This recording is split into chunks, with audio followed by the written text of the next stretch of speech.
just understand what's going on in the pose more than really forcing yourself to do the biggest pose you possibly can.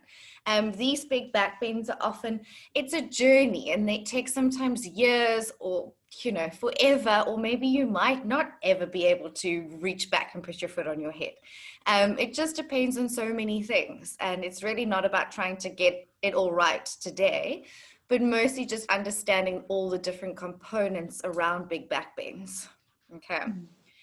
Okay. So when we look at poses like, look at mermaid, okay, but the full version where you take both hands back and hold your foot, okay, so that's like a full pigeon back bend. It's called Ekapada Raja Kapotasana. It's a very long name. King pigeon pose, right? The arms are moving back and we're reaching back for the foot, which is a very similar shape to what we do in dancer's pose in the full version. Our arms are up in shoulder flexion, reaching back for the foot. Okay, so very different to mermaid, where we have one arm back, a little bit more gentle, and very different to our half dancer, when our arm is back into shoulder extension, is a much easier way of doing the pose.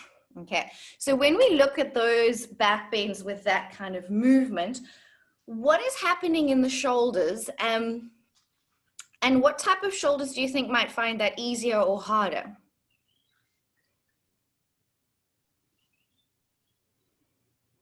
Shoulder extension. So we're going to have our arm in shoulder flexion this morning. We haven't played much with back bends where our arm is up and reaching back. Okay. So we're going to warm up for that, and I just want you to bear the action of what's going on in the shoulders in mind, and we'll chat about it a little bit more as we go along and after we've warmed up, and have a look at some of the preps we'll be doing along the way for our shoulders. Okay. Let's start with some movement this morning. So coming to the top of your mat, we'll do 5 rounds of sun salutations as we did yesterday, just to get nice and warmed up.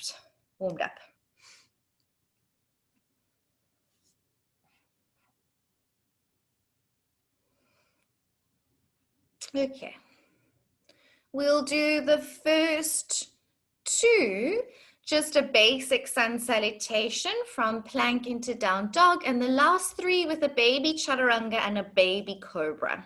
Okay, so whenever you're ready, come to stand at the top of your mat, palms facing forwards, lift your chest. Just allow your eyes to close, connect with your breath, check into your body.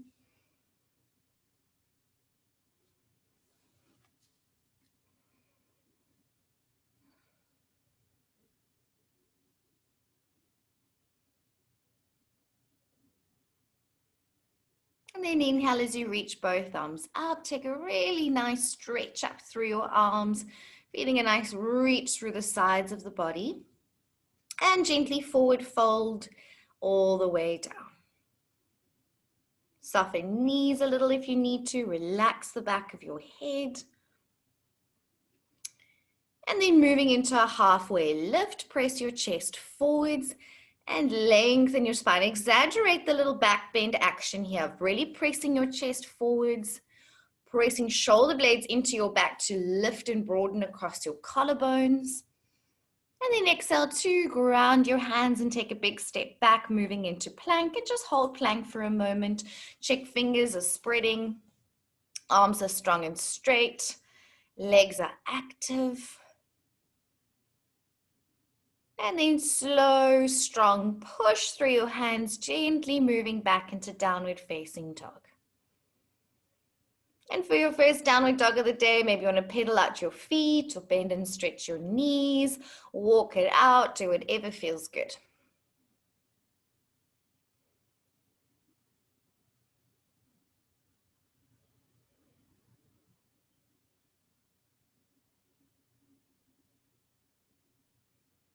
And when you're ready, we'll continue to walk our feet slowly forwards towards the hands, coming to the top of the mat. Feet together as we move into a halfway lift. Inhale, press chest forwards. Shoulder blades down, collarbones open, really work those shoulders down. Good, forward fold and relax through the back of your neck. Bend the knees a little bit to place hands on the floor. And then rise up to standing, arms up, high mountain. Take a nice reach up through the sides of your body.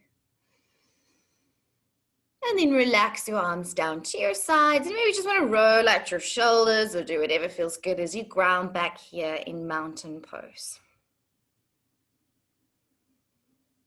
Good, and again we go. Inhale to reach both arms up.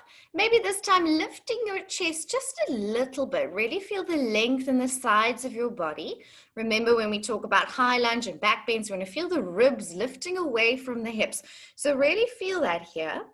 And then lift your chest slightly, so you're doing a little upper back bend. Good, by reaching up and out of the lower back. Feel that space you're creating in the spine. And then slow forward fold, coming all the way down.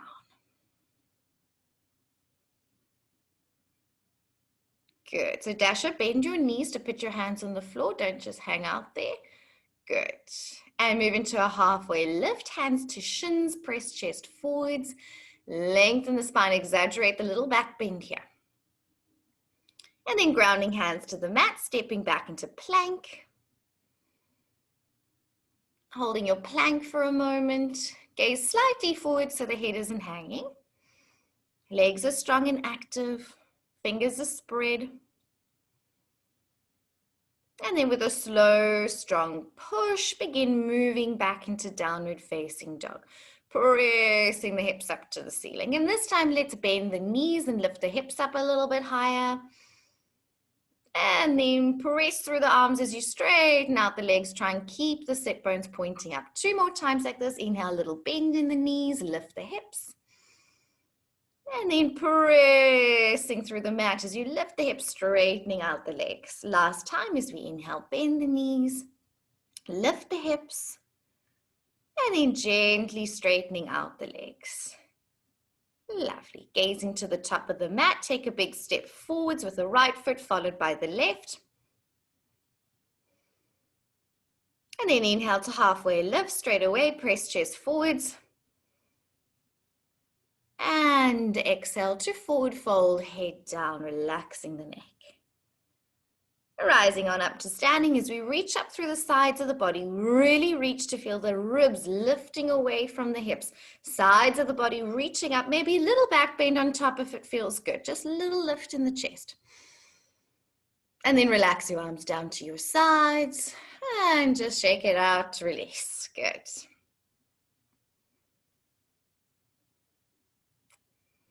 All right, we'll flow again. Inhale, breathing both arms up. This time, drop your right arm down to the side and take a nice little side stretch over towards the right. So feeling a nice side stretch to the left side of the body. Good. Inhale, both arms up. Reach up nice and high through the arms. And then drop your left arm to the side and take a little side stretch over to the left. Beautiful. Inhale, reach arms up. And exhale, forward fold, coming all the way down. Lovely. Moving into a halfway lift as we inhale, press chest forwards, lengthen spine. Really press your chest forwards. How much can you lengthen the spine, even if your back moves into a little gentle back bend? Hands ground to the mats. Take a big stepward jump back into plank. Good. Holding in your plank position. Gently lower your knees to the ground. Look forwards and gently lean forwards towards your hands. Continue to bend your elbows as you come down ever so slowly through chaturanga, squeezing elbows to the sides. Open your chest as you lower. Collarbones open. Don't let the shoulders roll forwards. Roll them back. And come to lying on your belly. Point the toes and then inhale, slow baby cobra, curl up. Little baby cobra. Don't scrunch your neck. Lengthen the back of your neck. Just feeling a gentle back bend. Softly release. And then with a slow, strong push, press back up to kneeling. Tuck toes and move back into downward facing dog. Very nice. Beautiful. Go on lifting the hips up high in your down dog. We'll rise up to the balls of the feet and lift the hips a little higher. And then exhale, stretch the heels down towards the mat or keep them hovering just off the floor. Good, and again, rising onto the balls of the feet, lift hips higher. Keep pressing down through those hands. Exhale, stretch heels down. And one more time, rising to the balls of the feet. And exhale, stretching heels down. Lovely. Breathing here in your down dog. This time we take a big step forwards with the left foot between the hands, followed by the right foot. Inhale to a halfway lift. Press chest forwards, lengthen spine. Exhale to forward fold. Relax the back of your neck. Rising on up to standing. Reaching up through the sides of the body. Reach, reach, reach. And then relax your arms down to the sides. Roll out the shoulders. Let it all go. Lovely. You're going to continue for 2 more rounds like this in your own time with a kneeling chaturanga and a baby cobra. Okay, so when you're ready, off you go. With your own breath, in your mind, you can think about what you would cue, what you would instruct as you flow.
And after your last round, you can just come to child's pose when you finish your 2 rounds of sun salutations.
When you're done resting in child's, take a few breaths there.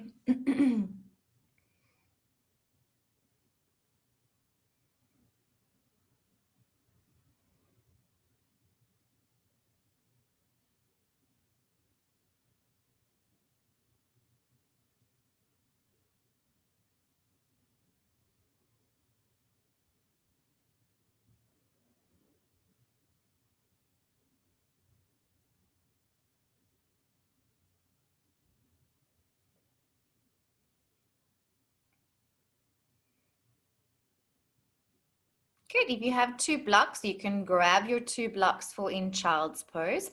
Otherwise, in child's pose, be on your fingertips like little cupcake hands as you stretch your arms forwards in front of you. If you have blocks, you can make use of them and put your hands on the blocks. So in child's pose, your hands will be on the blocks. Or if you're not working with blocks today, be on your fingertips like little cupcake hands. Feel what's happening in your shoulders. Hands are still shoulder distance apart. Feel how your arms make your arms nice and straight. Reach through your arms. And feel how we're increasing a little bit of space to move into an increased range of movement with your shoulder flexion. Nice, strong, straight arms. Good. And then walk your hands to the right or place your hand on the right block and just feel a nice side stretch down the left side of your body. So using some lateral flexion movements to help warm up the spine.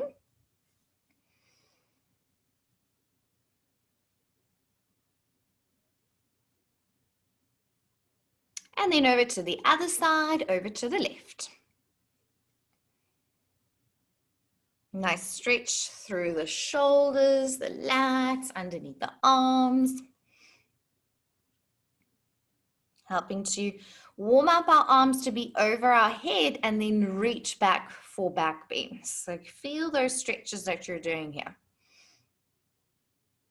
And then come back to center, hands back on blocks or cupcake hands. Take one more stretch forwards like this.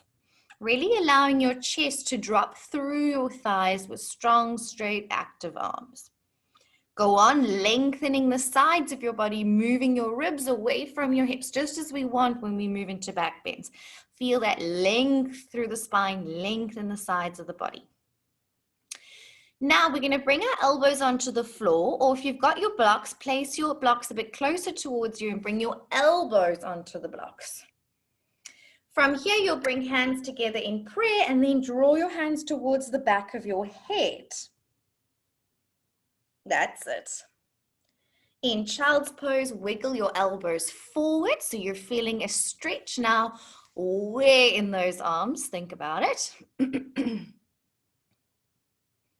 Yes, that's it, Nicole. In your triceps. So if they're feeling nice and stiff from yesterday, you should be feeling a good stretch there.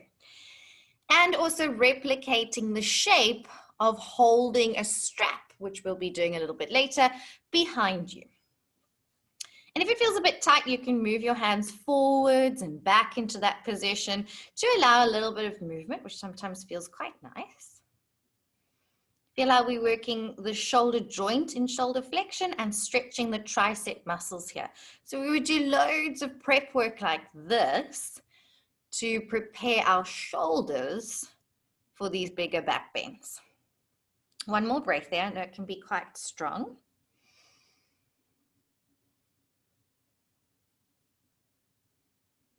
And then gently reach your arms forwards, move your blocks out to the sides. And then press back into downward facing dog, stretching the arms ahead of you, hands shoulder distance apart, move back into down dog. Lovely. Take the right leg up for three-legged dog.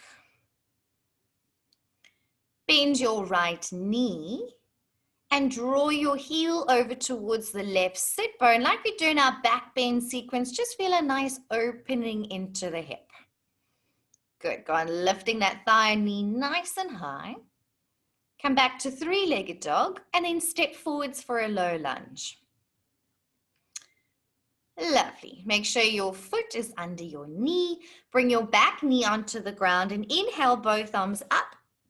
Low lunge with a back bend, Anjaneyasana. So here, really feel that lifting of your ribs away from your hips. Create space.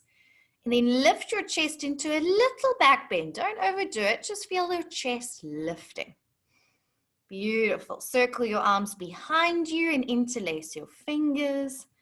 Keep the length in your spine as you inhale. Lift your chest and straighten your arms.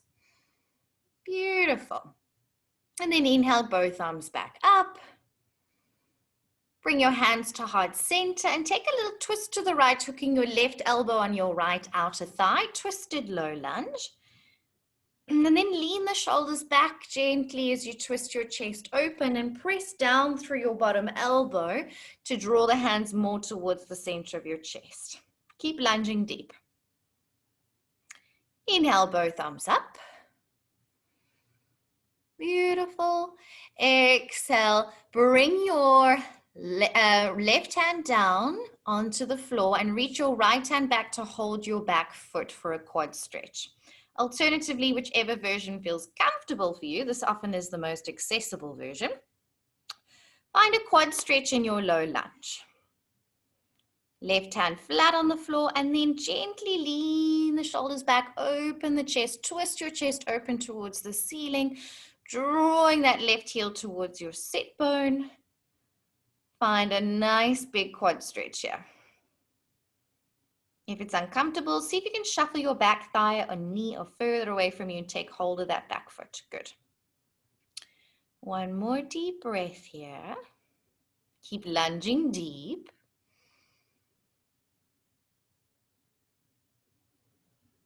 Lovely.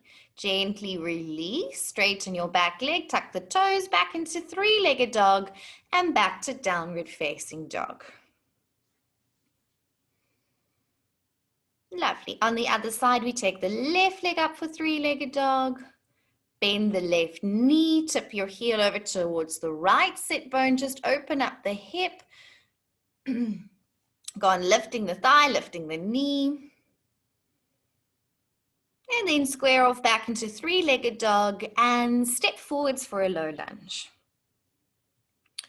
Bring the right knee down and inhale, both arms up. Low lunge with the back bend and lunge deep into the front leg. Feeling a nice stretch through the back hip flexors. Feel the length in the sides of your body as you reach up. And then little lift in your chest. So don't dump into the low back. Create space in the spine to reach up and back. Beautiful. Then circle your hands behind you to interlace your fingers. Straighten your arms. Inhale, lift your chest. Exhale, deep lunge forwards without sinking. Good. Inhale, both arms rise up. Bring hands to the center of your chest. Take a twist to the left into a twisted low lunge. Lean back, twist chest open. Continue to lunge into the front leg. Feel a nice rotation through the spine. A few twists helping to warm up your back muscles. Good. Inhale, both arms rise up. Exhale, right hand to the ground. Left hand reaches back for your right back foot. Quad stretch. Gently bending the back knee. Taking hold of the foot. Leaning the shoulders back, twisting chest open. And now see if you can lunge a bit deeper into the hips to increase that stretch. Whew, I know it's very strong. Two more breaths. Twist the chest open. Lean the head back a little bit. Yes, that's it. Nice big stretch for that back quad. And one more breath, slowly releasing. And ground the back toes, tuck toes, straighten back knee, three-legged dog, left leg sweeps up. And back into downward facing dog, good. Gazing to the top of the mat. Take a walk step or a jump between your hands. Inhale to halfway lift, press chest forwards. Lengthen your spine. And then exhale to forward fold, relax the back of your neck. Rise up to standing as we inhale, reach up through the sides of the body, feel that length in the spine. Little back bend on top if that feels good. And then relax your arms to your sides, roll out your shoulders, let it all go. All right, feeling a little bit warmer now, one more flow. And when you're ready, bend your knees for Utkatasana, chair pose. Shift your weight back into the heels so you can get nice and deep into those legs. And then circle your hands behind you to interlace your fingers. Inhale, little back bend in chair pose. Lift your chest, straighten your arms. Beautiful. Keep your fingers interlaced as you forward fold. Let the hands tip overhead. Nice shoulder stretch. Relax the back of your neck. Take a breath here, just feeling that stretch. And relax your hands to the ground. Beautiful. Inhale, halfway lift. Exhale, fold. Ground your hands. Take a step or jump back into plank. And then we'll just slowly push back into downward facing dog. Lovely. Right leg rises up for three-legged dog. Once again, we're going to bend the knee, take the heel over to the left sit bone. An option just to stay here and just feel a really nice stretch opening that hip. If your shoulders are feeling strong and you want to flip your dog into a wild thing, feel free to at this point or stay exactly where you are. If you flipped, press your hips up, inhale, reach back with the top arm, nice stretch. And then we all come back to three-legged dog. Take a big step forwards between your hands for a high lunge. Inhale, reach both arms up. Lovely. Reach up and back, lengthening up. Beautiful. If it feels good, reaching back. Nice big back bend. Beautiful. From here, to prepare to move into a warrior three. Bring your hands either into airplane, heart center, or keep them forwards. Focus, drishti forwards, find a little bit of balance. Step forwards, warrior three. Back leg active, strong, straight, chest stays lifted. Beautiful. And then circle your left leg around to cross left ankle over right thigh into a figure four stretch. Yes. Feel a little opening in the hip now as you squat down. Shift your weight back into the bottom heel. Bum back, sit low, flex that left ankle. Keep your spine lengthened.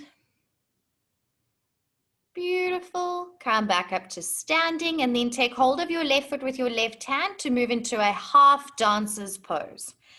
Feel here, we're not going to lean forwards. Let's just stay upright today. See how high you can kick your back foot up.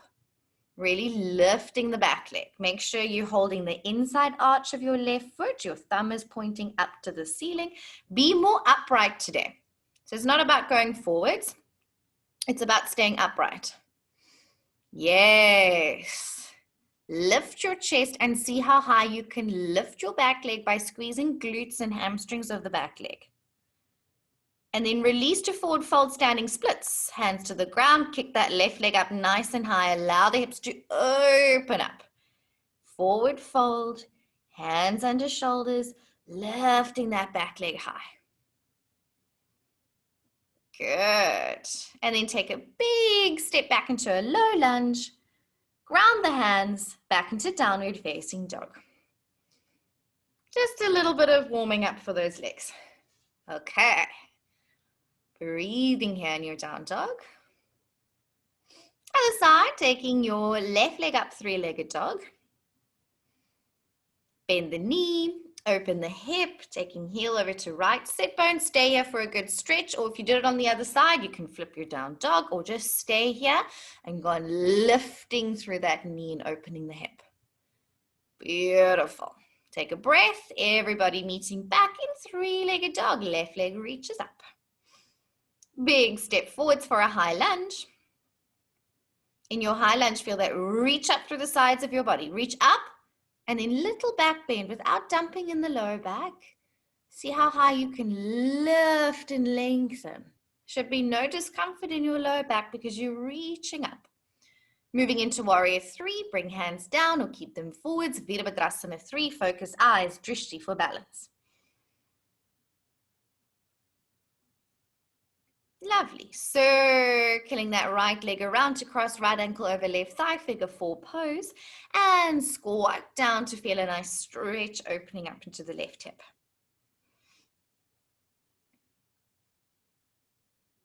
Lovely. Preparing to move into your dancer's pose as you reach for your right foot, take it back. And then kick your foot up, stay upright today. Let's keep a sense of lift in the chest. Left arm reaches up overhead. See how high you can lift your back leg down. Kick your back toes up. Nickel, hold your foot from the inside if you can. So yes, and now that shoulder can take that back leg higher. Take one more breath here, go on kicking the back toes up, up, up, and then forward fold standing splits and take that back leg up even higher. Feel the opening in the hip as you reach that back leg up. Beautiful. Big step back into a low lunge. Ground the hands back into downward facing dog. Come down to a kneeling position or a comfortable seated position and roll up to kneeling or seated. You're going to take hold of your right elbow. As you bend your right elbow, take your hand between the shoulder blades and just feel a nice little stretch into that tricep. Either kneeling or seated, whatever's comfortable for your knees. And then with that, maybe you want to take a little side stretch over to the left to increase that stretch. Good. And then gently bring it back, change arms. Left elbow comes into a tricep stretch and just feel it. And when you're ready, little side stretch over.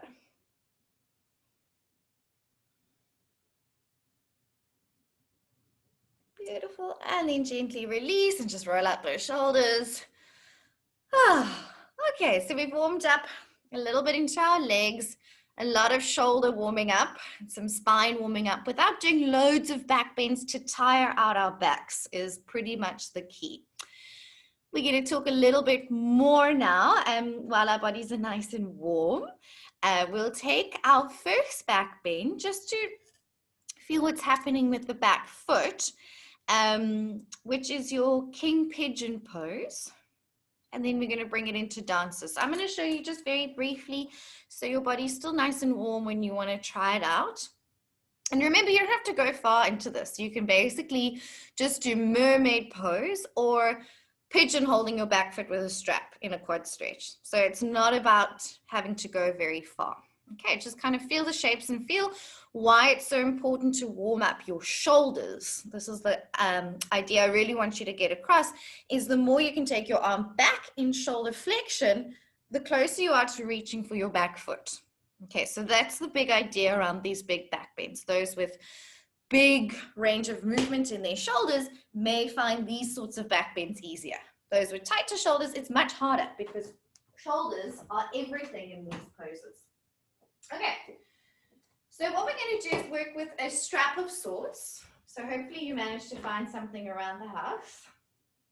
Okay, and then what we're going to do, from our downward dog, I'm going to take my right knee nice and wide to the outside of my right hand in pigeon. Okay, so I really don't want you to make a big fuss about bringing the shin up high or anything. Keep your foot fairly close so that you can, like we just chatted about in our back bend sequence, find a stable base that you can be here without arms. Remember, having a block underneath the right sit bone or bum cheek makes that also a lot more comfortable. So we're going to just start off nice and gently here, feeling a good stretch in the quad, okay? And we'll do that on both sides. With an option to move into the modified version of the pose, mermaid. Okay, so you can explore that. We'll release. But then from there, we're going to take the strap around the foot. Okay, I'm going to show you another way you can also hold the strap, which is quite cool. I'm going to have my hand turned out like dancer's pose. My thumb is up to the ceiling. Take as much slack as you want with your strap to take your elbow up overhead. Okay, so you can just start here gently just with one arm, feeling this arm now in a big range of shoulder flexion. Okay, so that is going to be the trickiest bit of this pose. Then if you feel stable, maybe you take both hands back with the arms overhead. When you're here, really continue to think about that lifting up through the ribs. Can you see how much I lifted there? So don't sink into your lower back. A little bit of emphasis of pushing down through the bottom shin, lifting through the waist. And the more I lift up, the more space I have to move back towards my back foot and bring my back foot in a little bit closer towards me. Okay, so it's about lifting but also staying a sense of grounded in the hips. Inhale, lift to lengthen. And it sounds weird, but try and relax backwards. If you tense your back muscles, they're going to contract and not going to want to let you go very much. And it sounds bizarre, and this is not going to happen today probably, but in the long run, you want to lift and lengthen, and then exhale, relax a little back. And inhale, lift and lengthen, exhale, relax a little back. And that's kind of the journey backwards that may take a long time. It might not ever happen, and that's also perfect. Everybody can do this pose with a strap wherever you are with your back bends, and your shoulders play a massive role in how far you go back. Okay, so any questions before we just go through a quad stretch in pigeon?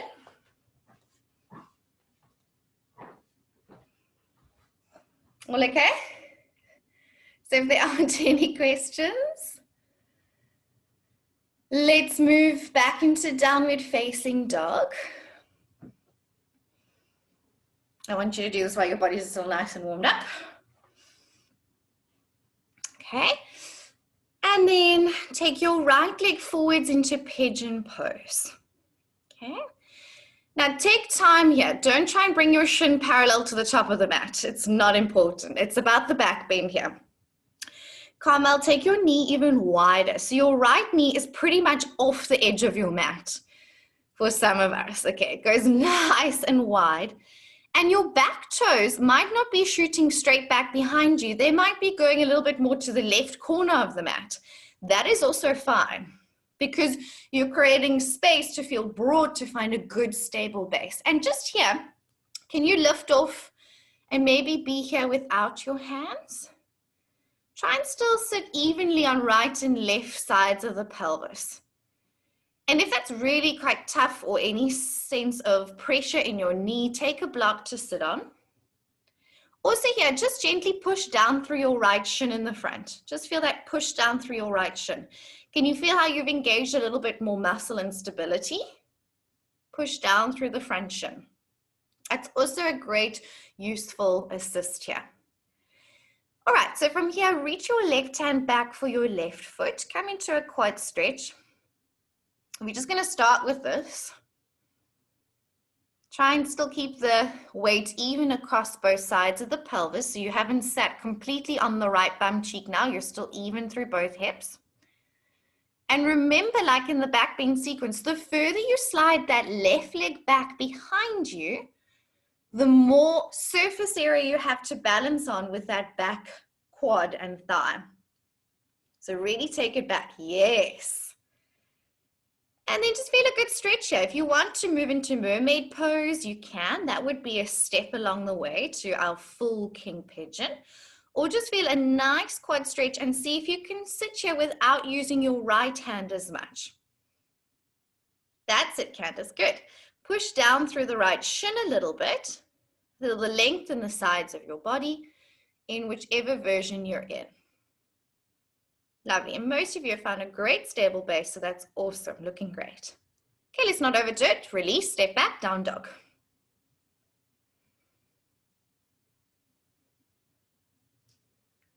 Alrighty. Just stretch out knees for a moment because they can feel a little bit stiff after that. We'll take it on the other side. When you're ready, the left knee goes wide, and I cannot emphasize this enough. Take that left knee wide out to the side. Good. Your bottom foot can be a little bit closer towards you. It doesn't need to be in a very big external rotation here because it's about the back bend now. Slide your back leg away from you as much as possible and get right into the top of the thigh. Yes. In a way, square off your hips towards the front of the mat. So you sit more evenly on both sides. Raquel, see if you can take your left knee wider and then sit a little bit more weight to the right side of the hip. Yes, just like that. That's better. Because when you balance there with no arms, you want to be nice and centered. Nice, Hayden. That looks great. Good. Check that you don't need hands. Feel like you've got a fairly stable base. Good, and then slowly bend the back knee. Take a quad stretch here in your pigeon pose. And if quads are feeling very tight, just hold here and breathe. And maybe just see if you can rely less and less on the left hand. Maybe you want to move into mermaid, wherever you're at today. Feel the push down through your left front shin. Feel the length in the sides of your body. And start to feel like you're going to have to just find this in your body, find your stable base. Good. That's it. And then one more breath. And when you're ready, gently start to release, move back into down dog. Well done. Okay, so next you're going to have your strap handy, or whatever you manage to find around the house. Okay, have it handy. And when we go into the quad stretch, you're going to loop that strap around your ankle or foot. Okay. You can have a little loop in your strap now already. If you've got a yoga strap with a buckle, you can have about a foot size loop, or a TheraBand. You're just going to make sure it doesn't snap. It won't snap, but just make sure that it feels nice and secure. All right, so when you guys are ready from downward dog,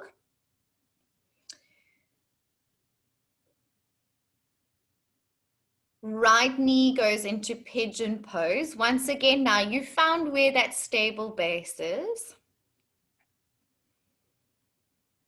Okay, and then just kind of check in again. Do you feel stable? Can you be here without hands? Do you need to slide your back leg further away? Do you need to take your right knee wider out to the side?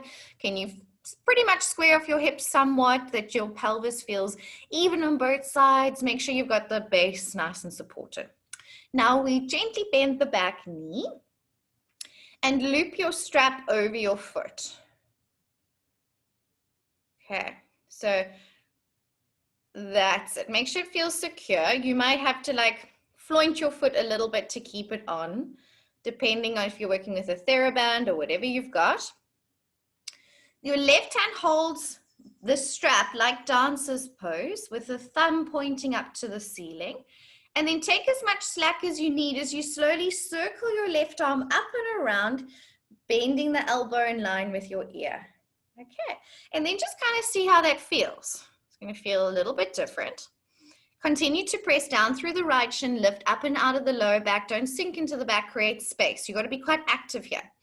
If you feel like you've got a fairly stable base, maybe you want to take the other hand back, but it's not important. One hand is also perfect. Especially now if both hands have gone back, lift up through the sides of your waist and create that space. And now you're in the pose. So that's fantastic. You can hold here for as long as you want. For those that are going to go a bit further, I'm going to lead you through. You're going to inhale, lift and lengthen. And then exhale, relax back. Take your elbows back a little bit further in line with your ears, or behind your ears if your shoulders go there. Okay, for those that need to come out at this point, listen to your back, please. Inhale, lift and lengthen. Now hear me out. Try and relax back a little bit. Soften backwards without tension. If you need to come out at any point, please listen to your body. If you're still in it, inhale, reach up, push down through your front shin. Create the space by lifting up. And then walk your arms back. You literally have to walk down that strap to go back further if you're wanting to go any further back. Yes, Nicole's found her foot at this point. Shakira's found her foot. There we are. And then don't hold for too long. Let's not overdo it. Slowly release. Your back will feel stiff coming out of the pose, obviously. And then downward dog to stretch it all out. Well done. Just take a few breaths in down dog. Your back will feel like, okay, oh my gosh, where did we just go? That's completely normal.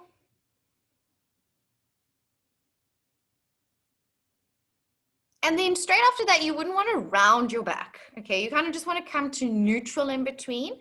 You wouldn't want to like hug your knees into your chest, even though there's that strong urge to.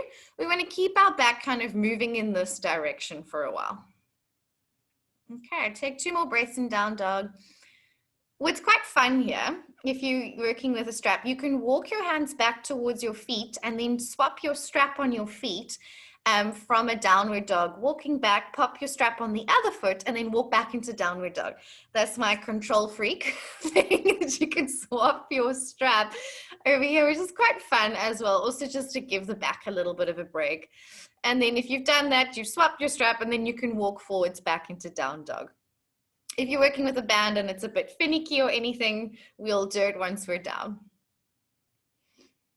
So when you're ready, we'll feel it on the other side. Left knee comes wide out to the side. Come into your pigeon pose. Now don't rush the base, right? Check, is your back thigh wiggled back enough? Is your left knee out to the side enough? Can I be here without my hands? Do I feel stable? Okay. And then if everything is feeling all good, slowly bend the back knee. Maybe your strap is already there, or you're going to pop your strap on now. And then before you go any further, just feel stable or good. And then holding your hand back like a dancer's pose, take as much slack as you need as you circle your right elbow around, bringing your elbow in line with the ear. Of course, if your shoulders are quite flexy, if you're happy backbender, you could have kept your hand quite close to your foot, or just hold your foot without a strap eventually. We can always discuss that later. Okay, and then sit evenly on the hips. Find your stable base. And then maybe one hand is back and you're just feeling supported and strong. Lengthen through the sides, don't sink into your back. Maybe both hands reach up and back if that feels all right. And now you're in the pose. And look at all of you beautifully in a full king pigeon pose. If you're going any further, lift up through the sides of your waist, or continue to do that if you're in the pose. And then soften backwards. I know it sounds bizarre, but the more you relax back, the more your back doesn't tense. If you need to come out, please come out at any point back into down dog. Listen to your body. It's a very big back bend. If you're going further, this is the journey. Inhale to rise, bend your elbows and walk your hands back. You literally have to walk them back. Inhale to lift, pushing down through the front shin. If you need to come out, please listen to your body. Move back into down dog or continue to walk back. Inhale to lift, exhale, relax. Take the arms back in line with your ears as far back as possible. That's what really helps. Yes. And then everybody coming out of the pose is going to feel a little stiff. Downward facing dog. And then try not round straight away. Just take a few breaths in downward dog or a neutral position, kneeling. Just neutral spine as we just move our spine in this direction for a while. If you go big back bend, big forward bend, big back bend, big forward bend the whole time, it's very tiring for your back. It's strong movements for your spine. We're doing big ranges of movement. So we're just neutral in between. Okay. Anybody want to say how they felt? Any questions? It's just scraping the surface of this pose so that you understand a lot of that movement should come from the shoulder, and feeling that you're not dumping in your lower back, but lifting through the sides of your waist is a huge component. Pressing through that front shin, and we've spoken loads about the stable base. So anything you want to share or ask? A lot of clicking of bones. Lots of clicking going on. And remember, you get a little bit more used to these poses initially. Like, I think because we don't bend backwards a lot, it can be a little bit fearful and it's scary because we don't do this a lot. And it feels like, oh my God, my back is going to break. But if you just approach it gently and mindfully and lengthen and don't force anything and just allow it to be a journey that you maybe just, check in with every now and then and do a little back bend, your body gets more used to it. Your nervous system gets more used to it. And it's something you just got to approach gently. Some of you guys are very comfortable with back bends. They reach back and put their foot on their head straight away because their body probably goes there more often. And they're just happy back benders and most likely have very flexible shoulders. So Shakira and Nicole, do this with your arm into shoulder flexion. The arm goes back a lot. That is a huge range of movement in shoulder flexion. Can you see that? So for them, boom, boom, boom, there's their foot. You know what I mean? If your shoulders are a little bit stiffer than that, it's going to be different. So we're all different. And that's the beauty of yoga. And we can all do the pose just at varying degrees. And that's cool. Sarah, and then we'll come to you, Raquela. No, I think because my quads are so tight, that's definitely stopping me from getting into the stable base first. I had to use the block for one side, but the other side felt a little bit easier because the quads are less tight on one side. So I think that's stopping me. So I know I need to definitely work on that. Yeah, so that's something cool. I mean, that's a process of getting your quads a little bit more flexible in those poses, and that's exciting. Yeah. And it's not a pose that happens on the first time. This, like, it really, don't take yourself so seriously. This is a really big pose. It's like, and it's not even important. You just go where your body goes, and it's beautiful. Raquela. Hi. So this is kind of funny because I tried this pose like not so long ago before I started this course, and I really I think I butchered my back. Like, it was horrible. I was like, I'm never doing this pose again. Doing it this time, I felt like literally nothing in my lower back, like zero, and that was incredible. So I was like, well, like just having the right instructions, it can make such a difference in a pose. So like, yeah, I was very nervous to get into this. I was like, oh, my back. But actually, I have no pain whatsoever in my back. Fantastic. That is awesome. I'm so glad. And you just got to be gentle with these back bends, and like, you just don't force them, I think is a big thing. And I think just accepting where you're at is also, that is like more the yoga than anything else, where I think a lot of the times it's like you're encouraged to push, and it's like, no, just be comfortable where you are. Feel like you're in a good pose, that you can lift, lengthen, you're in an expression of the pose, and that's perfect. So I'm so glad your back feels good, even with the tweaky back at the moment. So yay. I'm so glad. Well done. And Dasha? Sorry, I've got a technical one on the naming things. Because we said that this is shoulder flexion when the joints are coming together. Right. But now we're saying if I go past 180, it's still shoulder flexion. Shouldn't that be extension? So extension, the arm would be moving backwards in the other direction. And you can feel it only go so far. And then shoulder flexion, it's moving up overhead, and then it will only go so far this way. Okay. It is a little bit confusing, I know, but if the arm is up, depending on whatever degree of shoulder flexion, it's still called shoulder flexion. And the same as it goes back, if it only goes back this much or a lot, it's still shoulder extension going behind you. Okay. The shoulders are always a bit confusing. So well done, everyone. If you've taken that as a pose that you're analyzing, there's lots to kind of look at with your shoulders, with your quads, with the front leg, with the stable base, with how much your spine is bending back. And then one more back bend today is the full dancers pose. So it's not in your manual, but a lot of you have taken it to work on.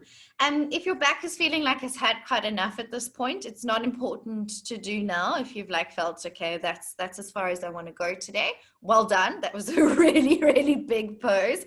It's classed as an advanced pose. So well done. You all got there. Amazing. This dancer's pose is pretty much the same actions of what's happening in the back leg and the shoulders, but you're standing and balancing on one leg. So this is why I just wanted to introduce the one on the floor first before you brought it up to a standing balance. Okay, so I'm going to show you something that's quite cool. If you have a yoga strap, or you can just try and remember it for the next time you have a strap, is a strap sandal. So in this pose, and you may even felt it in the king pigeon, the strap can feel a little bit loose, like it may want to slip off your foot, which we don't really want to have any fuss going on, especially when you're balancing on one leg. So a strap sandal, you would pop the strap over your foot, okay? So it's like over my ankle now. And I've brought the buckle towards the front of my foot, and I've threaded it through my big toe and second toe, like when you wear sandals. So when your leg is behind you now, it really feels nice and stable, and that it's not going to slip off. So it's quite a cool little strap trick. So it goes over your ankle, right? Behind your Achilles tendon, and then buckle comes to the front of the foot, and then threads through big toe and second toe. Okay, so for your dancer's pose, I recommend using the wall just to help you with the balance. Okay, so when you're reaching back and all of that, you've got a little bit of an assist. I'm going to take my leg back like dancer's pose, thumb is pointing up to the ceiling, and then take as much slack as you want as you circle that leg up and around. The big thing to note, in half dances, remember we lean forwards like this. In full dances, you don't lean forwards, you actually lean back, like you were doing now in full pigeon. So I'm going to lift my back thigh up as high as possible, okay? And then I'm going to reach up through the sides of my body, and instead of leaning forwards, I'm actually lifting up and back.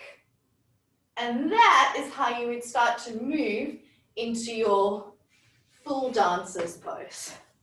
Okay, so you're probably a little bit more warmed up than I am at the moment.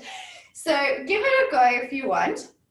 Even if you're just holding the wall, okay, and you take one leg up and around, you can get a feeling of how different it feels from your half dancer's pose.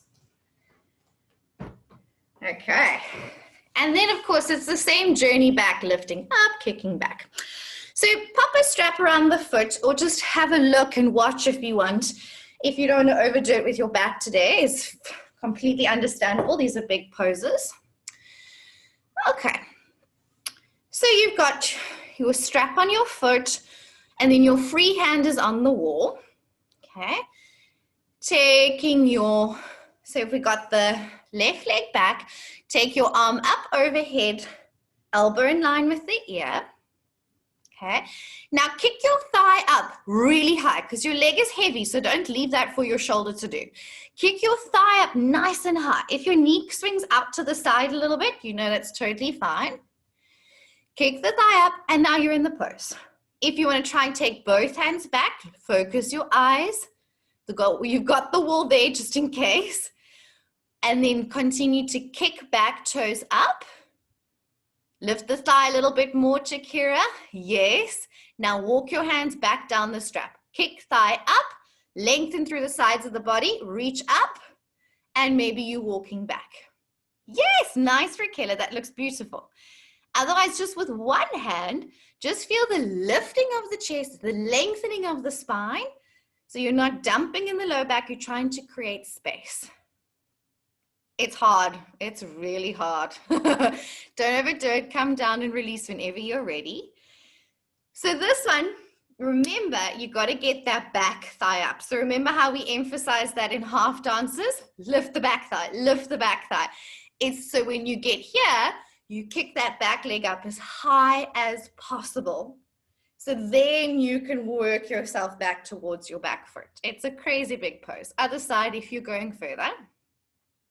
Yay, Raquel, that looks nice. Nice, Hader. Good. Now bend your back knee more, Hader, and walk your hands back. Yes.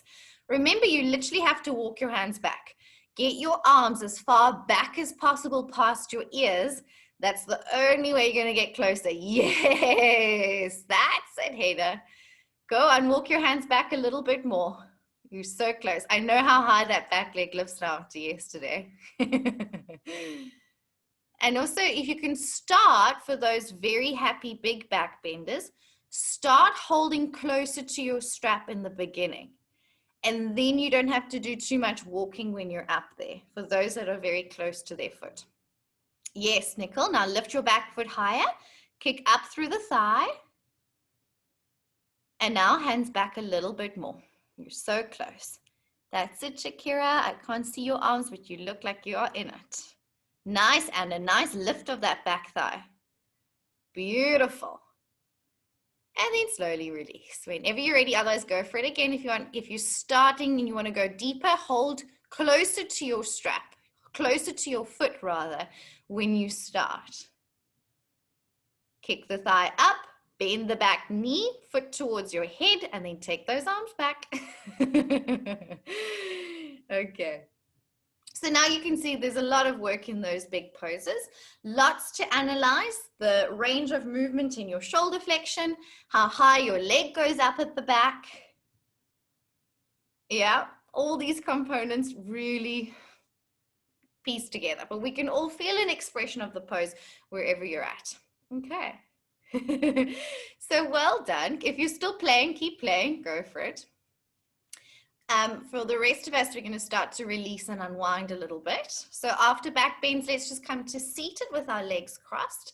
First, neutralizing spine. If you're still playing, go for it. And you're warmed up for it now, so you might as well go. Whenever you're ready. And you're going to feel your back after that. And it's not always a bad thing to feel your back. You've just worked those muscles. It's like when you do a lot of arm work, you feel your arms. When you do a lot of core work, you feel your core, right? So back, we just associate with a very, oh my God, my back. Well, you're going to have stiff back muscles, and that's also okay. That's why it's just good to gauge and not overdo it sometimes.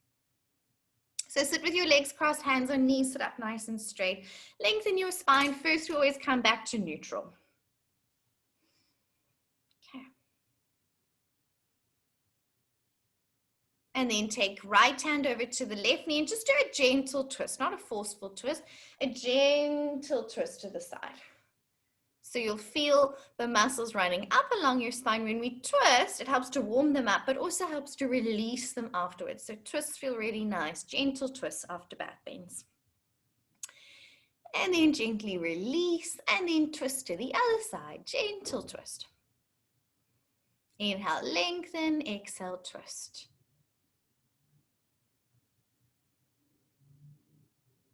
Good. And then gently come back to center and softly walk your hands forwards out in front of you into a gentle forward fold over your legs. So now we're just coming into a little bit of rounding, like a counter pose is what we call it after bending backwards or bending backwards. We now bend a little forwards, not huge amounts bending forwards, but just to relax the back. And what feels really nice is walk your hands over to the right now so you feel a little stretch down the left side of your back.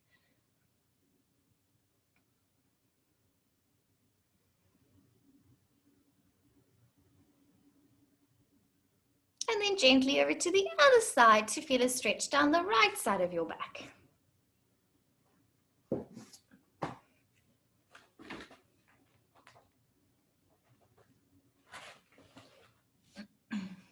And then gently back to center.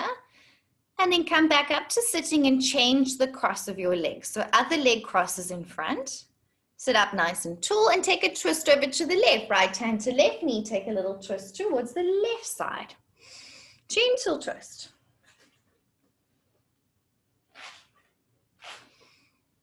And moving back to center.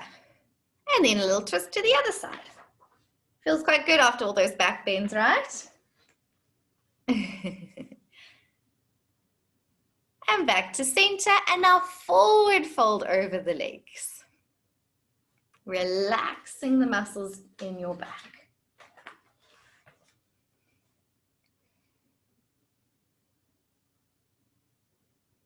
You can walk your hands over to the left side to feel a little stretch running down the right side of the back if that feels good, or just stay centered if that is working for you in this moment.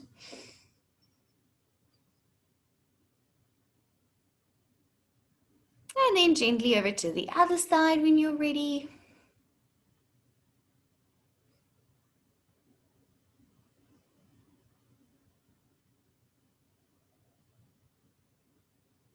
And then back to center and back up to seated. Well done.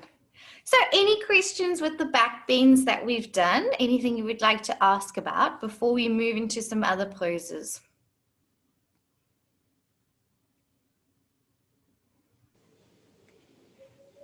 Julie?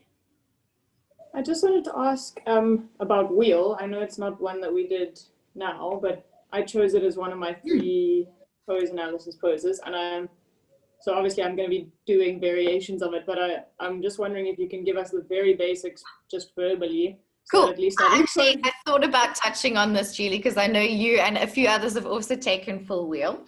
So don't do it now. Relax your backs. We've kind of unwinded. I'm going to show you some versions of wheel. So once again, you have to assess wheel, full wheel pose, Urdhva Dhanurasana, hugely dictated by shoulder flexion. Okay. So if shoulders are a little bit tighter, often this pose is a lot. It's just different. It makes it harder to get up. And it might not be as much of a compact little wheel like this. It might be a more stretched out wheel pose, okay? So what can, first of all, just coming into the pose basically, just very quickly. So remember how we spoke about scaption? We're taking your hands wider like this, helps your arms to go back more, right? So you can use that here and play with that, Julie. So instead of starting with your hands very close to your ears, you could start with your hands wider and allow your elbows to flare out. It's totally fine, okay? If you use a little bit of an assist for shoulders, you could lightly just pop lightly, being the word I'm stressing here, to the head, readjust hands, and then see to push up, okay? A huge tip in full wheel is up on the heels, okay? So your heels come up, it makes a lot more space for your lower back. And then if my shoulders are very flexy, you can push through them. If shoulders are a bit tighter, you're going to be more here. What is stretching more if I have tighter shoulders? Look at my hands. Wrist. Exactly. So if there's less flexiness in the shoulders, in shoulder flexion, the wrists end up taking a lot of the strain. So you could play with blocks. And this thing's a bit skewed, so I'm going to do it over here. Maybe over here. Can you see what I've done with my blocks? I've brought them on a little bit of an angle, okay? So when I come into wheel, it's going to be a tight one, my wrists are at less of an angle now. So when I push up, it feels a little bit weird pushing up. It will feel a bit scary. Can you see the angle of my wrist is now less at a 90-degree or more? It's a little bit of support, so that can feel really nice. And then you could play with that in the same way with blocks underneath your feet. Okay, and then that would be the same idea. You could even take it even further. It's hard, very hard to get up, but your feet being on a higher support actually shifts the weight more to the arm side and makes it easier for tighter shoulders. So try it with feet on blocks, hands on blocks, up on the toes, starting with hands a little bit wider. And if you feel brave, do it with like your feet on the couch or something. It will feel impossible to get up. If you can get up, you'll actually see it makes a beautiful wheel. So those would be different ways of playing with it. Okay, thank you. And what we're looking for, wheel, is a nice even arch over the top of the body, that you're not too much to the leg side or too much to the arm side. So you're trying to find that either a long wheel, or maybe if you're very flexy, a compact wheel. And by using props, sometimes it helps to just shift that arc so the legs can be higher or the hands are a little bit higher to help you find your ideal wheel arc. Okay, but those would be the versions you'd play with.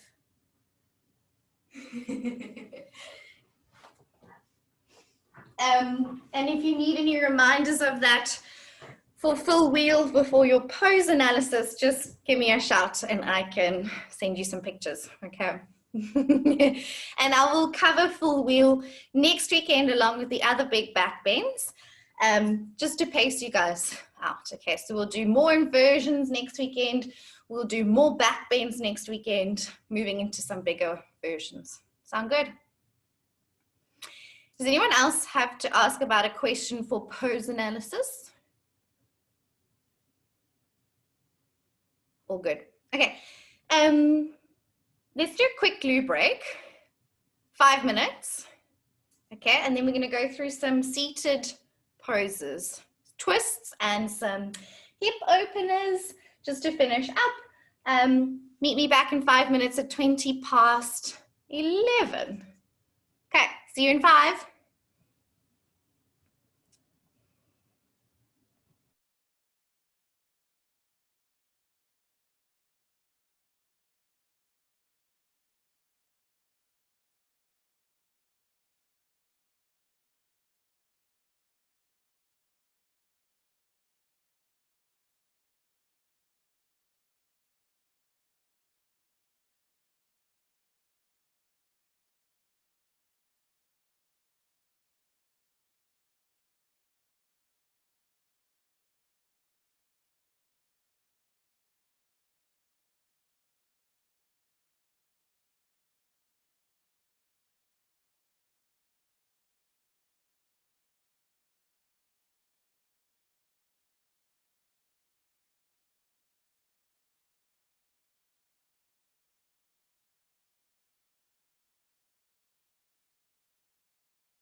Welcome back.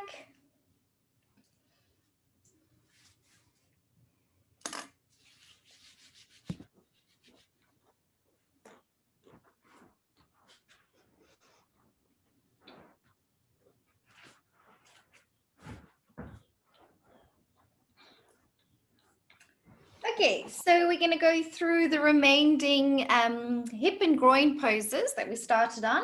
On page 88, you'll find Malasana squat.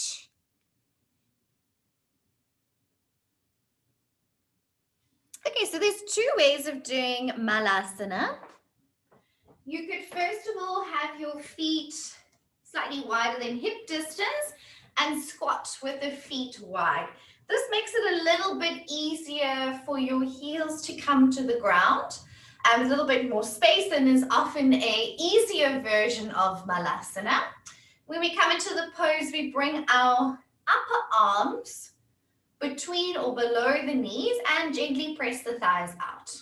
Okay, so that's your option one. And then also we can do Malasana with feet together. So of course, when the feet come together, it's much harder for the heels to come to the ground, depending on your length of your Achilles tendon, right? So often the heels are a little bit off the floor. And then again, we bring knees out to the sides and we lower ourselves down into a Malasana squat. Once again, bringing knees to upper arms, heels may be on or off the floor, spine is a little bit rounded. And what is this the prep pose for? Crow. Crow, exactly. This will be your entry point for Bakasana crow. So when you're ready, come to your mat and start with your feet a little bit wider. Toes have turned out. And then gently lower down into your Malasana squat. You'll feel with your feet wider, it's a little bit easier to keep your heels on the ground. Snuggle your shoulders between the knees or your upper arms and bring hands down towards the center of your chest. And you'll feel your spine is nice and rounded, so it should feel quite good after all those back bends. Good.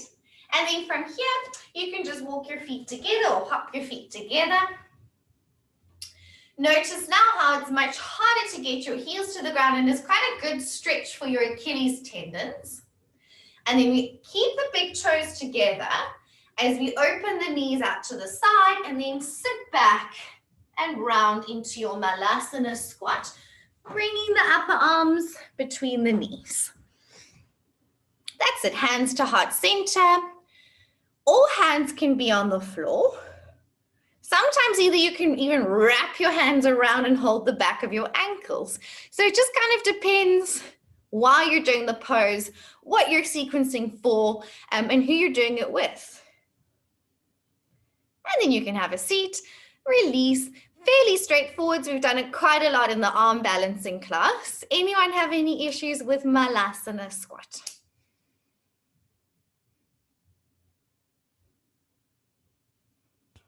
I'm falling back. Yeah, so you have to keep, in this one, it's going to feel like there's more weights on the balls of your feet, and you'll feel the front of your ankles working quite hard to keep you there. So Dasha, try it again and try and think of a little bit more weight to your toes. Don't worry about popping your heels too low, but you're going to have a little bit more weight on the balls of your feet. Okay, so your weight is more forwards. Laura? Yes.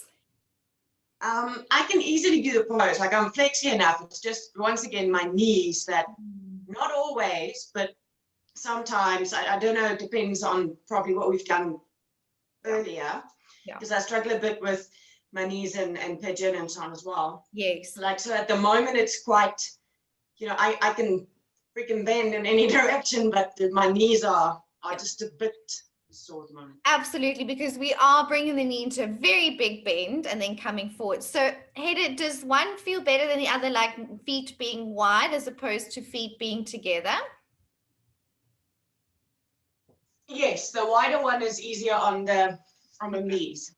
Absolutely. So Hayden, only do the one where your feet are wider to take that load off the front of your knees. And at any point, like on a day that it didn't feel good, just stay in Utkatasana, chair pose, and don't squat that low. If you feel your knees, just back out straight away. Then it's just not serving you for that day. And hopefully over time, we'll find something that fits you strong, that you don't feel it in your knees. And we always want to find a version that does not hurt your knees. Because this one, the side squat, where you do this and you transition between the one and the other, I can do that, but only when my knees don't hurt. Yes. Yeah. From low to low. Yeah. I can, So again, always our go-to if there's any niggly is reduce the range of movement. So don't squat as low. So, I mean, with this, you could do a little malasana, but just stay high up. Be here. So you're in like a high squat. And the same, yes. That's perfect. Then same for the Skandasanas, like just do like a side goddess. Because this is good because it's strengthening this is good. your quads. On a day that doesn't feel good, be up higher, reduce the range of movement, and never push it if your knees are feeling sore. Does those feel okay? Okay. That's fine. Yeah, this is fine. Yeah. Perfect. And even if it's like you feel it in your assessment or anything like that, do it higher. You've got to listen to your body and modify. It's totally cool. We all have to modify at some stage. So for me, forward bends kill my back because I've got sacrum issues from dancing days. So I don't do forward folds. You'll see me always in a halfway lift, modified forward fold. So for you, you're not going to squat too low because it niggles your knees. So you're going to be like me and stay higher up. And that shows that you listen to your body, and that's good. That's more important than being in stupid pose. It's just a squat. Okay. Thanks. Okay. Always keep your knees happy. And I still want to find a version where your knees are happy in pigeon. So we're going to chat about that now in our next pose. Yeah. It's important. It's really important. You don't want to hurt your knees. And it's really hard working with sore knees. So we just you gotta know in every pose where it hurts, how you're going to work it that it doesn't hurt. Yeah. Cool. Any other questions around Malasana? Okay. So then our last hip opener, and we've kind of been in it already today, but we'll talk about it more as a external hip rotator, is our pigeon pose. Now not done as a back bend, but done as a forward bend. And Hayden, we're going to find a way that it's okay for your knees as well here. We'll explore that. Okay. So first of all, when we come into pigeon, as you guys know, because I say it all the time, that knee is going wide to the outside of your wrist, okay? To make a nice broad base for when we do back bends, but even here as a hip opener, okay? It is not important for you to bring your shin up any higher, and it may make it feel worse for knees, potentially, or it might give you more space. You may have to explore that. For any particular reason, like if I was teaching that arm balance, flying pigeon pose, Eka Padagalavasana, if I was teaching something like that, I may emphasize bringing that shin forwards a little bit more because you need that for that arm balance. Most of the time, we're just doing this for a nice stretch for the glutes and an external rotator, and most of us can feel a stretch already here. So it's not important to bring that front shin higher, unless you have very flexible hips that you want to bring it up more, because for you, that's the only way you feel a stretch. Okay, then it would be relevant. That's totally cool. As you know, we take that back leg further away, and the more, so for Hayden, the more you can sit back into your back leg and put more weight back, the less you load this front knee. So, and I know you've got quite great hip extension, so I want you to try really sitting back into it with your fingers to the sides and pushing off your fingertips to take a bit of weight off your front knee and push the weight down through your hands more. Okay, and make it about going into your back leg here. Hey, I'm going to check in with you in a second. Then you could always come to your elbows, and then here I could push into my elbows to also take weight off the knee. So instead of sitting weights through the hips and knees, I'm pushing down and I'm doing quite an active pigeon pose. And for those, if it wasn't a drama, of course, you could also just completely fold. So come into your pigeon, right leg forward. Hey there, where have you gone? You've moved on my screen. There you are. Okay. And we were also going to have a look at you in this pose. So first of all, Hader, how does that feel? This is all right because I'm You're more ready to upright. move. You're not doing it as a forward fold. Place your fingertips to the sides and then push off your fingertips. Can you feel like you've pulled weight off your legs and more into your arms? Yes. And that should keep your knee quite happy. And you do the pose like that. You don't ever have to forward fold. This is not important. If you want to try on your elbows and then push down onto your elbows like you're doing a forearm plank. Can you feel that? Yeah, that works. Yeah. So there are your options to take weight off the knee rather than sinking down into the knee with weight. Well, at this moment, it's just going into my right hip. So Good. I could do this. So I can forward fold completely at the moment because it's not nagging me at the moment. But sometimes it does, sometimes it doesn't. Yeah. And if I try with my left, if I try it on the left, let's see.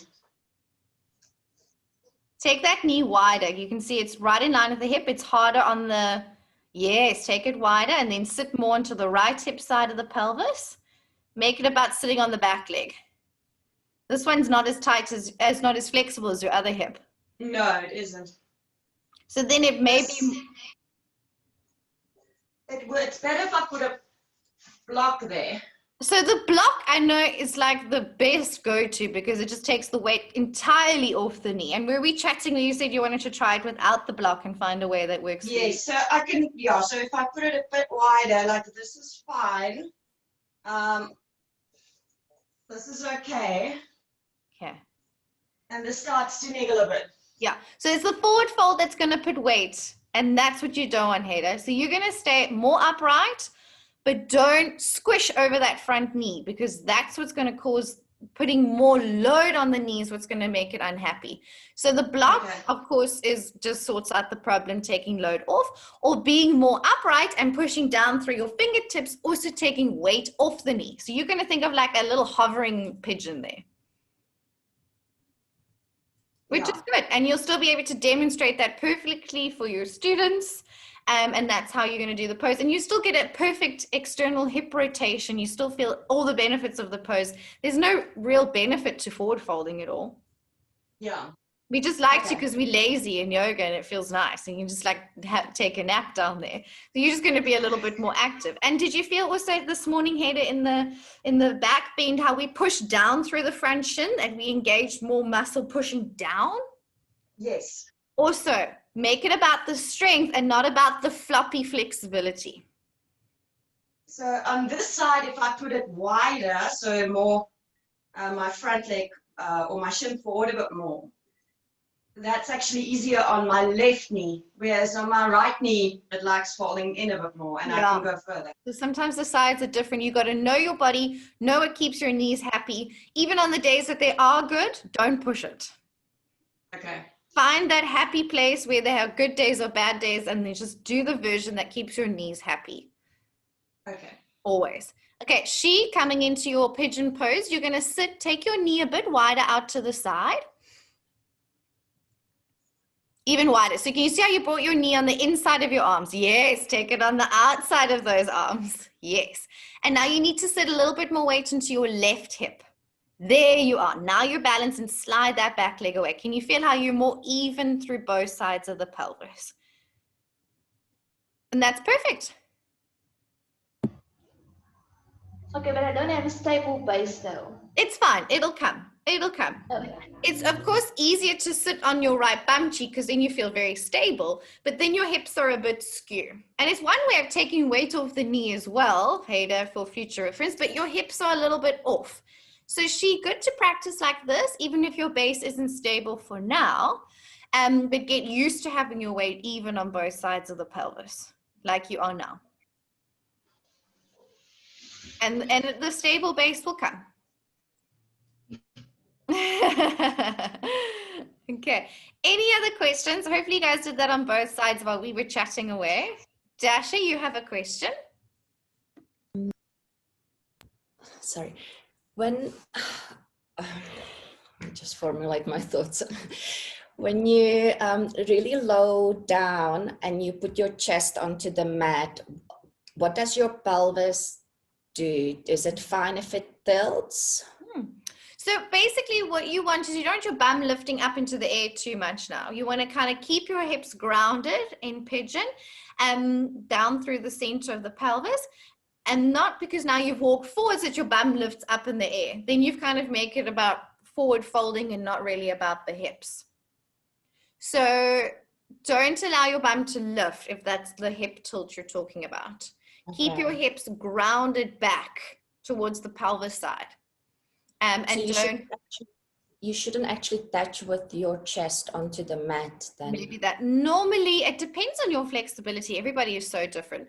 Normally just forehead, and maybe because you're putting your chest on the floor, that's making you have to lift your bum. So rather don't put chest on floor, keep it about the hips, because this pose is all about external rotation in hips, stretching our glutes, maybe a bit of inner thighs and groins, and not about the forward fold. We just forward fold because it feels nice, but that's not the most important part. Okay, cool. Understand. Thank you. Pleasure. Any other questions around pigeon pose? All good. Laura?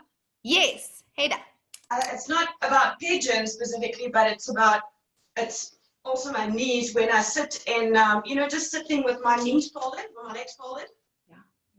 When we just, I don't know, breathing or meditating, whatever, I need to move my feet forward a bit more to have my knees wider to the side. Yes. Because if I scrunch it in, that's when it starts hurting. Exactly. So that is exactly the correction I would give you as well. Bring your shins more forward so you're not bending your knees quite as much. Remember when we spoke about Sukhasana, easy cross-legged pose, your shins are pretty much parallel to the front edge of your mat. Don't draw your heels to tuck underneath your bum, because that also makes one knee higher than the other knee. Where when your shins are more forwards, you can cross the legs more at mid-shin. It's more comfortable for the knees and brings the hips down more evenly. So so if I put my right, you'll see that I usually swap before I'm supposed to, because my left knee niggles more. So if I have my left knee sort of on that side, it hurts more. So it's more comfortable for me to do it with the right leg forward. Absolutely. I mean, and it would be the nicest thing. And if you're willing to embrace props, if you're going to sit there for a long period of time, say now you're doing breath work, or I don't know, you're doing some shoulder stretches and, you're sitting there for a long period of time. What is amazing for knees, and I'll just quickly show you, is first of all, you could take like a blanket or a towel or something, okay?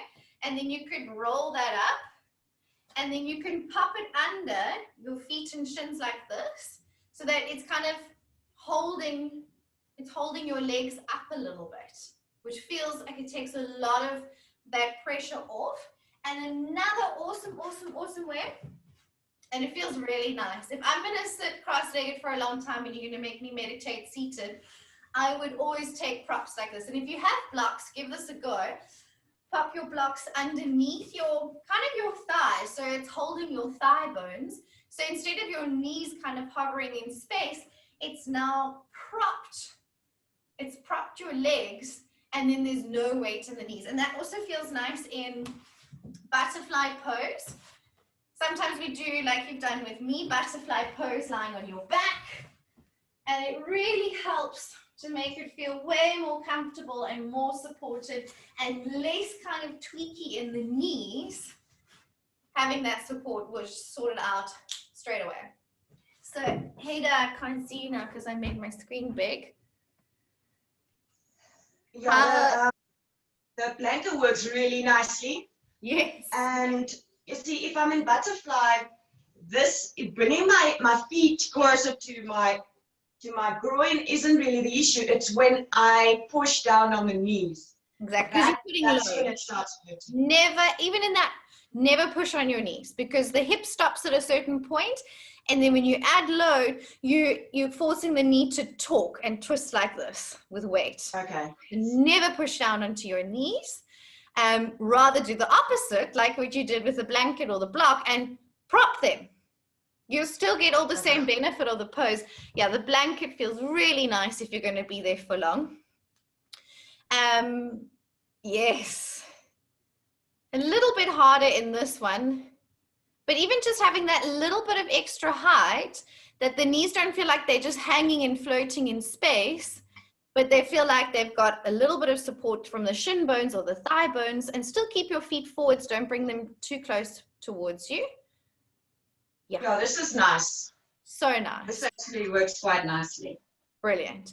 And you know, it's good that you're all hearing this, because it's a very common thing in yoga to have sticky knees, and then it's really difficult to work with, because you'll feel your knees in a lot of poses and it's uncomfortable, and you don't want to have pain in your knees. You want to make sure that they're happy all the time.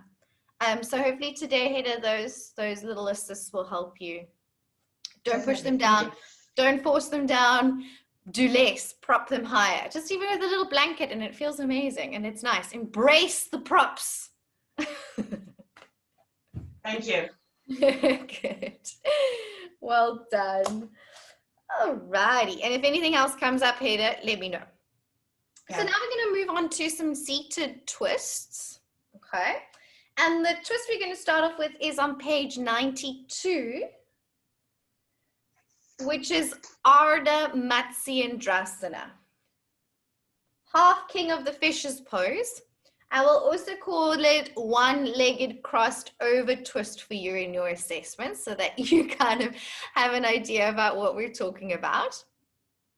Okay, so on page 92, you'll see that twist. What do you think this would be a really good prep pose for? She's in a twist and she's hooked her elbow to her outer thigh. Well, any of your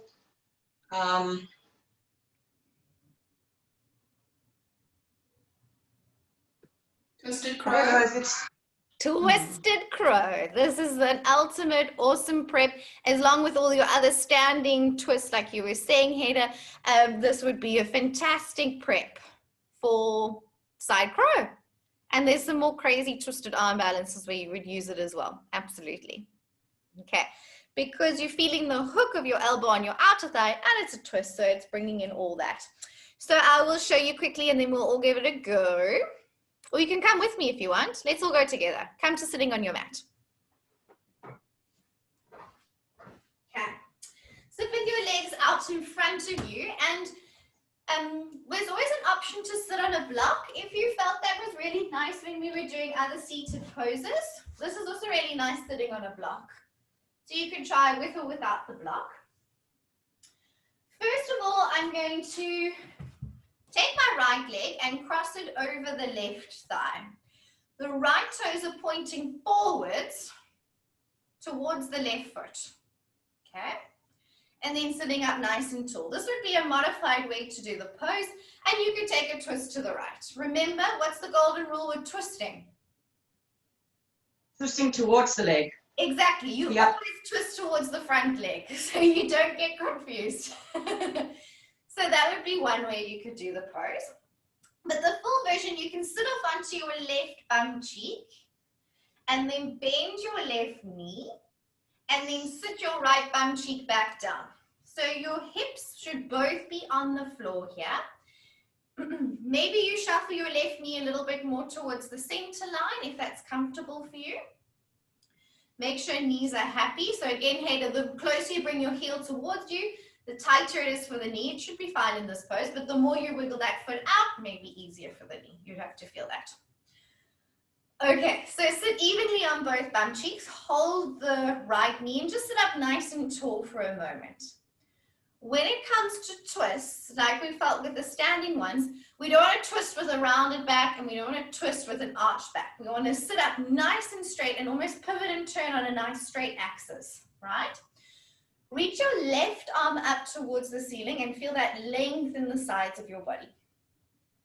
Good. Keep that length as you twist towards the right. Your first option here is to wrap your elbow around your right shin and knee. So a lot of people prefer this version because it helps you to sit up straighter. Okay, gives you a little bit more space. Then your right hand goes behind you with your fingertips pointing back. Be on your fingertips, as always, to press down through the fingertips and keep your chest lifted. So this is one option, and a lot of us feel more comfortable turning like this. Or you can try reach that left arm up again and hook it on the outside of your right thigh. Maybe a little bit harder to sit up straight. You've got to really work to sit up nice and straight. Palm of your hand is pointing to the side with fingers together.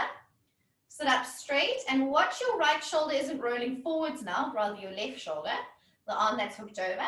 Press both shoulders down and lift your chest and twist. Okay. When we twist, you can release for a second. When we twist, if you turn your head first, it actually stops the twist. So when you revolve, you want to think of turning your tummy, so using those obliques. Then turn your ribs. Okay, I'm not even turning my head yet. Then I turn my shoulders. And then lastly, turn your head to look back. And notice you'll actually twist further. So let's swap legs and feel that on the other side. You can straighten legs forwards or just simply switch them.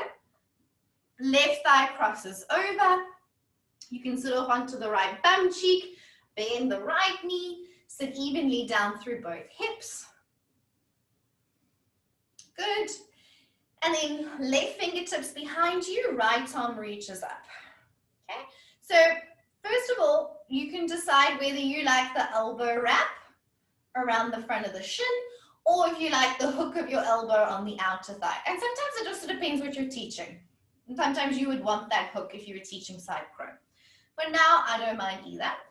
Now turn your head first, do it the wrong way, and feel how it may restrict you. So turn your head and then turn, and then come back.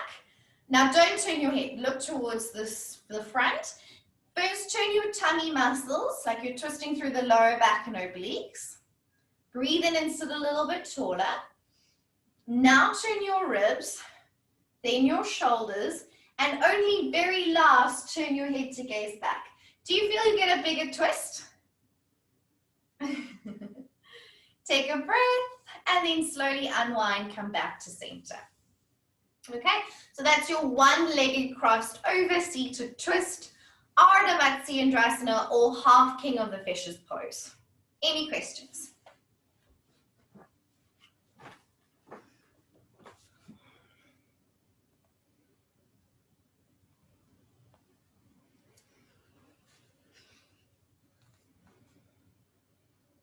Raquela?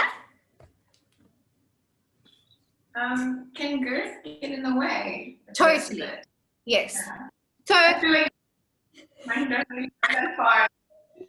so much so, because we all have different proportions. Like if you got a shorter arm, it's harder to hook.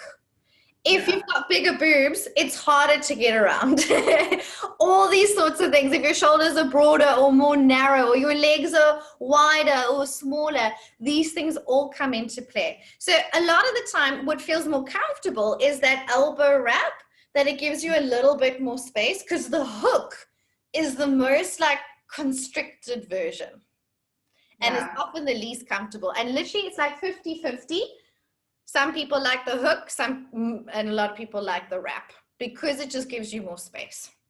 Yeah, I definitely prefer my boobs get in the way. That's the thing. Exactly. Sometimes it's just stuff in the way. So you just adapt accordingly. And it's a good point to mix, but you've got options, so that's good. Okay. Any other questions around our one-legged cross-seated twist? Pretty straightforward. Always lengthen, exhale, turn. And could you feel by turning your head last, you get a better twist? A deeper twist. Okay. And then we'll do one more pose today, and that's going to be on page 95. I'm just doing the ones that are in your assessment. We may come back through some of these poses when we have a little bit more time. But just so you've learned everything you need to practice, page 95, you'll find Parivrita Janu Sirshasana, revolved head of the knee pose.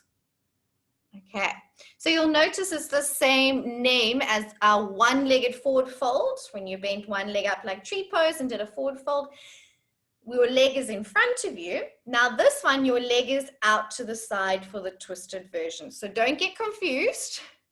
Even though they have a similar name, the leg positionings are quite different. They're almost completely different poses. The only thing they have in common is one leg is bent up. Sorry, Laura, what was the name again?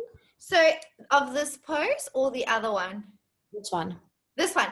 Revolved head of the knee pose. Parivrita means revolved, Janu is knee, and Sirsha is head. Revolved head of the knee pose. Okay, it's one of my favorite poses. It's such a nice stretch. It'll feel really yummy after all those back bends we've done today. Let's come into it together. So come and sit on your mat facing forwards. So remember the forward bend version we did. We just bent one leg up and we forward folded like this. This was Janu Sirshasana. Where this one is quite different, you're going to take your, let's say, left leg out to the side, just at about 45 degrees or so. It doesn't need to be crazy wide. And then fold your right leg in so that the sole of your right foot is near your left inner thigh. Okay. Now from here, we have to remember this pose is a twist, okay? So place your left hand on your shin and twist your chest open towards the ceiling, towards the right, okay? And then you can do the downward sweep to bring your right arm in line with your right ear. Good. Twist your chest open so you're feeling a nice side body stretch now. And then if you want to go a little bit deeper, you could bind your big toe of your left foot, and then you could also rest your arm on your shin, bringing your left elbow to the shin. Full version, you would put your hand flat on the floor with the palm up and elbow on the floor. And it feels good to go down, but remember you got to keep the twist of your chest because it's a twist. Top arm is dead straight. So really feel that reach, and only if you're going into full version would you bind your big toe with both hands and then lean back and twist chest open. Then this top arm would bend. But the rest of the way, your top arm, your right arm is strong and straight, unless you're binding the big toe. Don't lose the twist though. Such a nice stretch, eh? And then gently come back up. One of my favorite poses. Place your fingertips behind you and you can just do like a little Charlie Chaplin move to swap your legs to the other side. Okay, so you've got options. Remember, it's a twist. So sometimes I even teach this pose and it's quite fun, just for fun you can try. Take your right hand over to your left bent knee now and sit up tall. So I'm like just doing as it is an upright seated twist. Then take your left arm up to the ceiling, keep the twist, and do a little side bend over towards your right toe. So this is quite a nice way that you really focus on the twist and you can't cheat at all. And so that's also quite a fun way to get into it. And then you can place your right hand onto your shin and side stretch over, keeping that twist. Oh, feels so yummy. And if you're going further, maybe you bring your right elbow to the floor. If it's enough of a stretch, just stay here. Normally we just come to this point, but for those maybe with very long arms that can reach and bind their big toe of the right foot, then you would lean back and twist the chest open. Lovely. And then slowly coming back upright. Oh, lovely pose that. Any questions on revolved head of the knee pose, Parivrita Janu Sirsasana? It is in your assessment. We will be doing it in your final exam. So those are the 2 twists you'll be doing, along with just legs crossed and taking a twist from side to side. Alicia says she needed that pose. I know. I need that pose in my life every day. It's so good. Nice after those back bends as well, to just stretch out the back and the sides. Oh, it's amazing. Such a lovely pose. Okay, so those are all the poses we have time for today. We've mostly learned all our poses. So we've got a few, a bow pose and a few lying down poses. I've got a couple more back bends to teach you guys. And of course a handstand. But other than that, you've pretty much learned the bulk of all your poses you'll be assessed on at this point. Okay, all those poses that are on your list that you see in your course overview under asana pose review, yeah, or pose demo review. Well done. Okay, so any last questions before we wrap up for the day? I think the peak is what you did today, to be in wheel and still be able to talk. Wheel is one of my favorite poses. I say this about every pose, but wheel is definitely like top 2. It's my favorite pose. Catherine always laughs because no matter what class we do, I always end in a full wheel because it just sets my body back into place. We all have that pose we love, right? Well done, everyone. You guys are doing great. I will see group 3 and 4 for your pose review a little bit later on from 12:30 and then at 1:30. So I'll see some of you then. The rest of you, I will see only next weekend. Okay.